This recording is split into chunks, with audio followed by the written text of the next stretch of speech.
زمستان سرد آمد عزیزان من. در این سرزمین میدانیم که فقرا و مستمندان همیشه نیاز به کمک دارند، اما در زمستان بیشتر. فقر همیشه سخته، اما در زمستان سخته.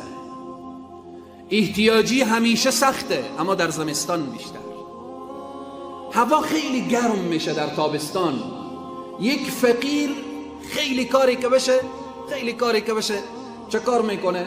از خانه خود بیرون میشه، بیرون از خانه میخواد، پنجره را باز میکنه، یک کارتنی برمیداره و بالآخر خود را به همون شیء بسیط و ناچیز خود پکه میکنه. خلاصه میشه به نوعی از انواع طاقتی بیاره. زمستان به سردی چه کار باید؟ در بسته، خانه سرد، پنجره بسته، خانه سرد. یکی فقیر شده یکی غنی به خاطر چی هست عزیزان من؟ کسی که فقیر شده الله او دوست نداشته؟ کسی که غنی شده این دیگه محبوب الله هست؟ نه. فقیر به نوعی به امتحانه، غنی به نوعی به امتحانه. هر دو در امتحان هستن، هر دو در امتحان. که فقیر چقدر صبر میکنه و غنی چقدر شکر میکنه. شکر غنی هم این نیست، شکر اغنیا این نیست که خب بخور، خب بپوش، خانم گرم و چرم و اینها، بعد یک دو تا عروق هم بزن، بعد بگو خدایا شکر.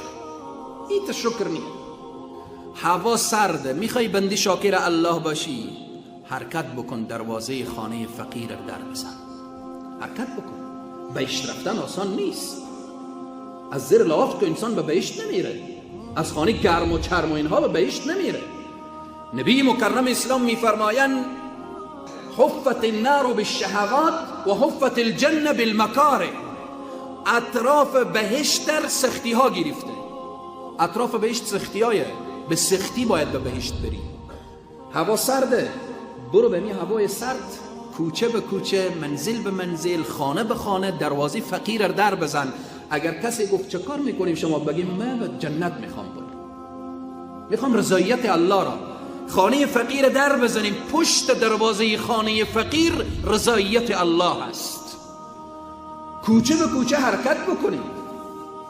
شخص زکات میده، فکر میکنه خیلی کار کرده. خوشحال باش که فقیری هست که از تو میگیره. اگر فقیری نمی بود کجا زکات میدادی؟ این حکم خدا کجا اجرا میکردی؟ اگر فقیری نباشه، پس به این است که برای اغنیا میگم جدا از مسئله زکات، درسته از 100% 2.5% میدیم، از 40,000 1,000 میدیم، خوب گپیه، او حقه، ندیم که به جهنم میریم. جدا از این مسئله متوجه فقرا و مستضعفین در این هوای سرد، در این هوای سرد که فقر، در کنار فقر بیکاری، در کنار بیکاری مسائلیه که اگر این شخص نان نداشته باشه بخوره، به 100 مصیبت دیگه گرفتار میشه. الله سبحانه تعالی در 10 آیه قرآن بحث انفاق را مطرح کرده، بحث صدقه را مطرح کرده، بحث بالآخره کمک به فقرا و مستضعفین را مطرح کرده.